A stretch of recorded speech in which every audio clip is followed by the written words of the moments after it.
తెల్లవారుజామునే నిద్రలేచి తలస్నానం చేసి వీలైతే నదీ స్నానం చేస్తే చాలా మంచిది. ఒకవేళ నదీ స్నానం చేయలేని వారు ఇంట్లోనే తలస్నానం చేసి తులసి కోట ముందు కానీ, బావి దగ్గర కానీ, ఆరు బయట నక్షత్రాలు కనిపించే చోట కానీ, లేదా ఇంట్లో పూజా మందిరం ముందు కానీ ఇలా చక్కగా పసుపుతో అలికి బియ్య పిండితో అష్టదళ పద్మ ముగ్గు వేసుకొని పసుపు కుంకుమతో అలంకరించుకోవాలి.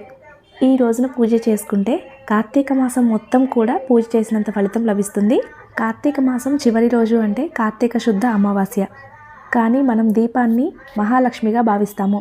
అందుకే ఈ పూజను అమావాస్య రోజు కాకుండా మరుసటి రోజు పాడ్యమి రోజున చేసుకుంటాము. ఈ రోజునే పోలీ స్వర్గం అంటారు.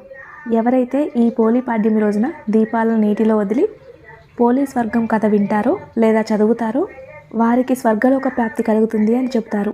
దీపాలను నదిలో వదిలే వీలుంటే నదిలో వదిలితే చాలా మంచిది. ఒకవేళ నదిలో వదిలే వీలు లేకపోతే మాత్రం ఇలా బేషన్లో